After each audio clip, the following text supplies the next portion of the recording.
Support comes from the Missouri Forest Products Association, saluting Earth Day on April 22nd with an ongoing commitment to help offset carbon emissions with sustainable harvesting of Missouri forests. Details at choosewood.com. From St. Louis Public Radio. This is St. Louis on the Air. And in June of this year, Nadaya also transferred to Woodland Park Zoo in Seattle to join a family group that was in need of a silverback. So kind of like you were saying, there's these moves that we do to really help out those populations. It's very, very normal for gorilla males to display and to posture and try to look really, really tough. And we expect that from all three of them as we work to introduce Zachary, but it's also giving them those tools so that they can display and kind of show how tough they are, from farther apart. I'm Elaine Cha.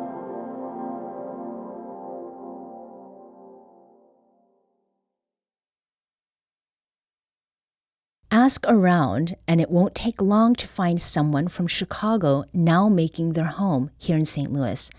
Now, if you do that over at Forest Park, you'll learn there's a recent Windy City arrival who's getting settled in his own space and in the company of an intentional community.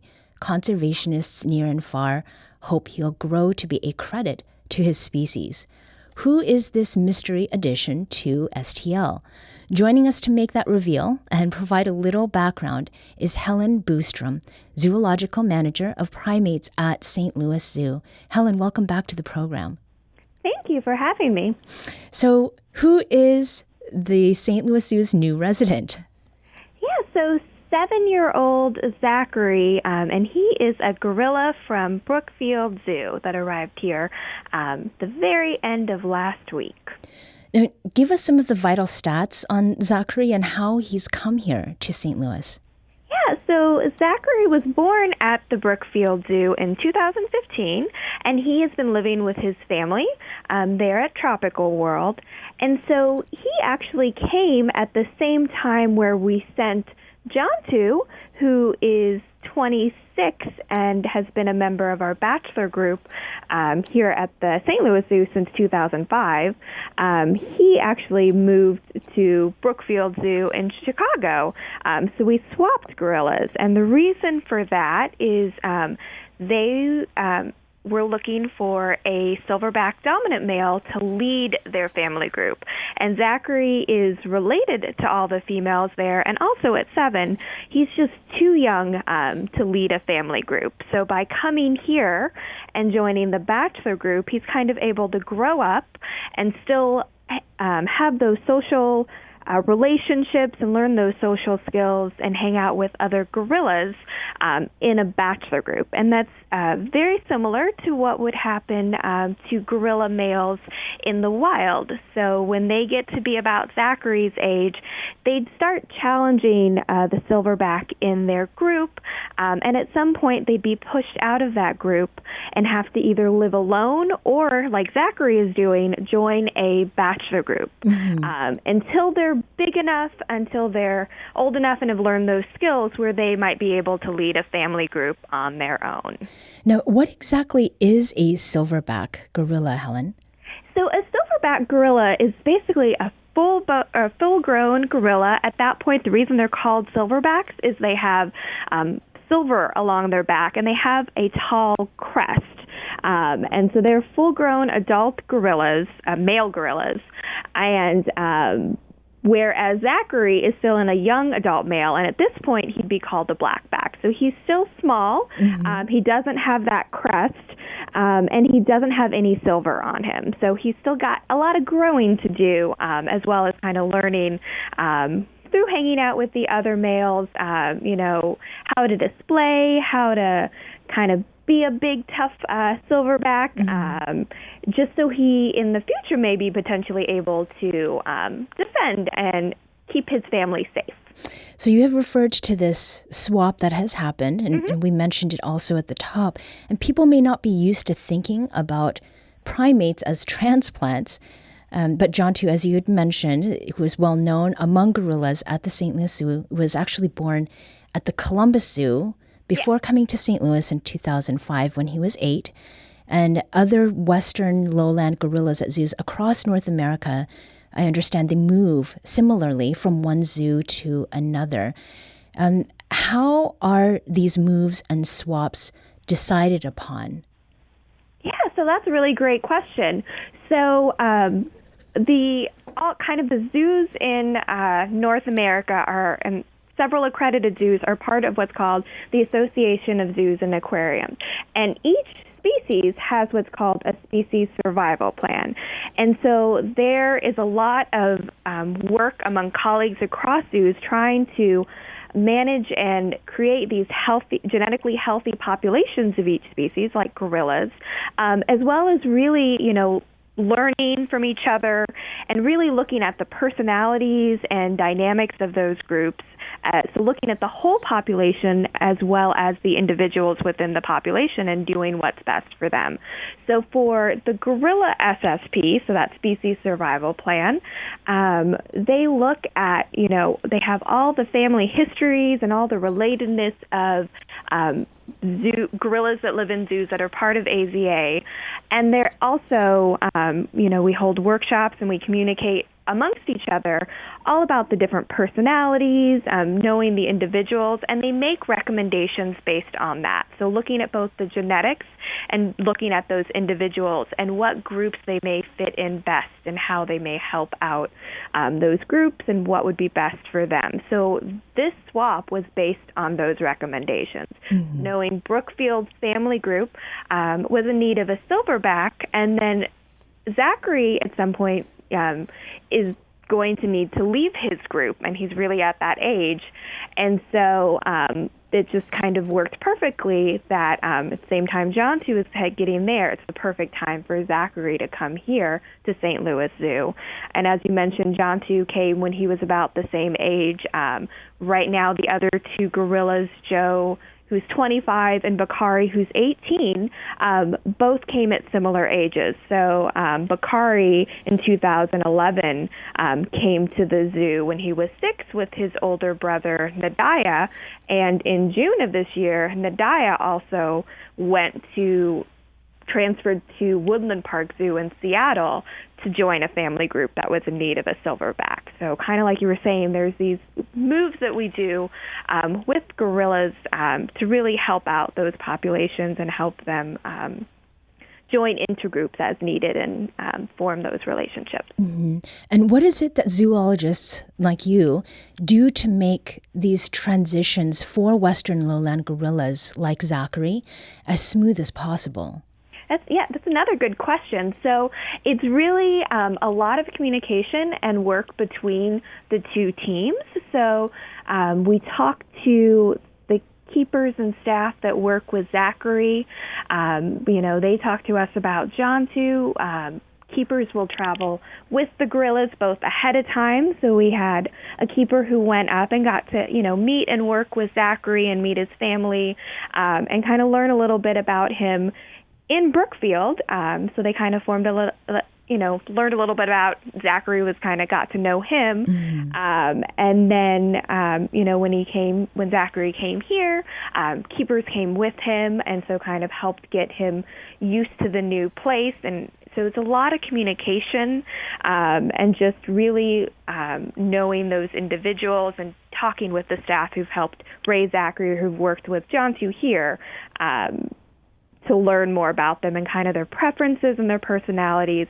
It also is a really slow process, so it will be a while before people will be able to see Zachary here at the St. Louis Zoo, because we're taking everything kind of off his cues, looking at his behavior, giving him a chance to get to know his new home, get to know the gorilla group that he's going to join, and just giving everything at his pace, watching his behaviors, watching Joe and Bakari's behaviors, just so it's a nice slow process so that he's comfortable with each step.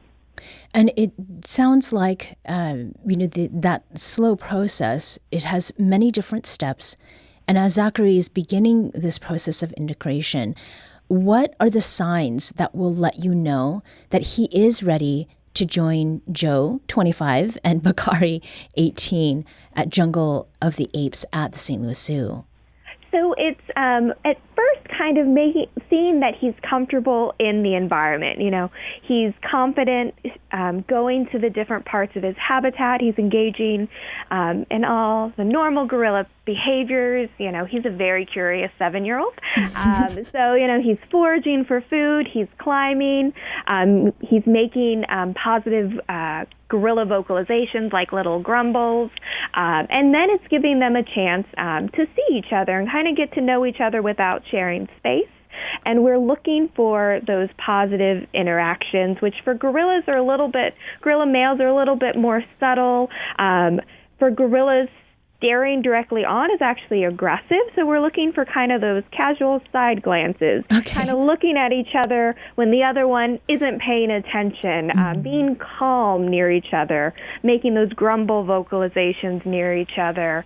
Really for gorilla males, it's kind of more, you see that calmness. It's very, very normal for gorilla males to display and to posture and try to look really, really tough, and we expect that from all three of them as we work to introduce Zachary, but it's also giving them those tools so that they can display and kind of show how tough they are, from farther apart, where they can kind of show off to each other without being together. And that's kind of, they watch each other and see kind of what does this gorilla do and how are they displaying, and then looking for kind of that calmness. And then as time progresses, or sometimes right away if you've got two individuals that just, are hit it off the bat right away kind of thing, sometimes usually takes longer. But you do see play from adult gorillas.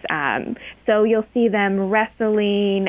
They do this really, really soft kind of grumbly, breathy sound that is just a play behavior, and they like to shake what wood, wool, straw, different kind of substrates, like similar to grass, is some of that play behavior you'll see over time as those relationships and friendships grow.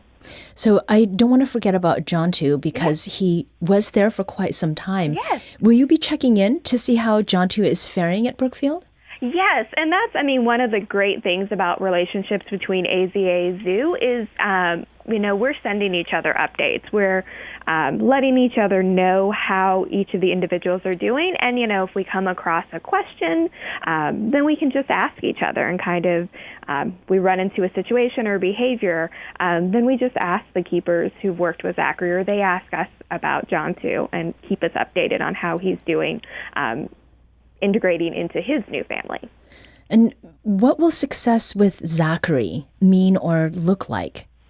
So success with Zachary is, him being integrated into that group with Joe and Bakari. It's, them sharing space and just engaging in normal gorilla male behaviors.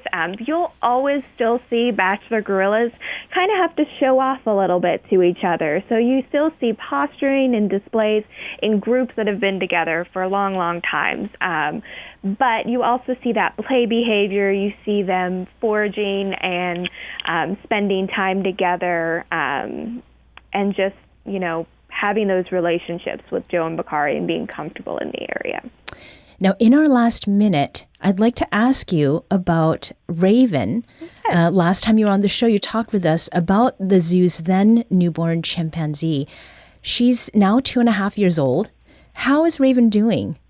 She is doing great. So she, at 2.5 years old, she is still the center of the chimpanzee group.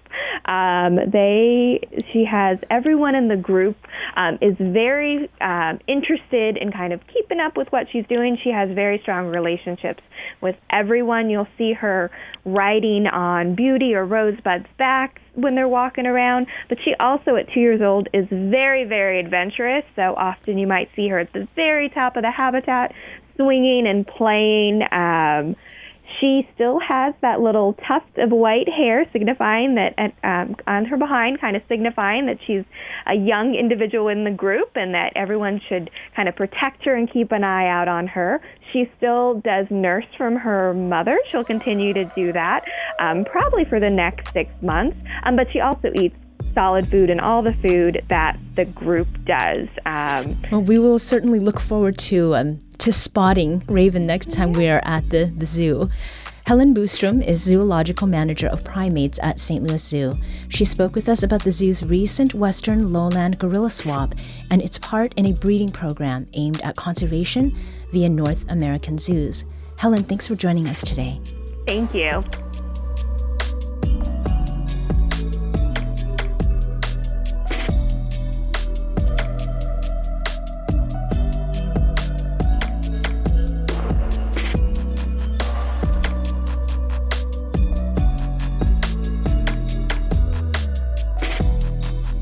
Today's episode was produced by Emily Woodbury with audio engineering and podcast design by Aaron Dorr. Our production intern is Avery Rogers. Our executive producer is Alex Hoyer. St. Louis on the Air is a production of St. Louis Public Radio. Understanding starts here. Our podcast proudly supports St. Louis artists by using music from Life Creative Group.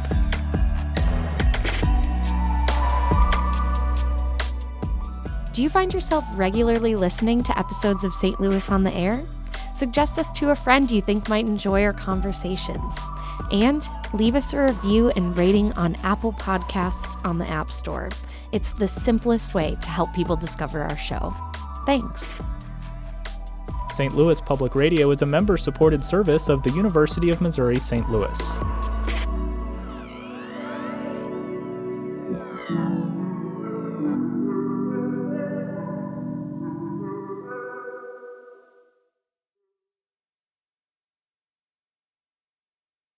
Support comes from the Missouri Forest Products Association, saluting Earth Day on April 22nd with an ongoing commitment to help offset carbon emissions with sustainable harvesting of Missouri forests. Details at choosewood.com.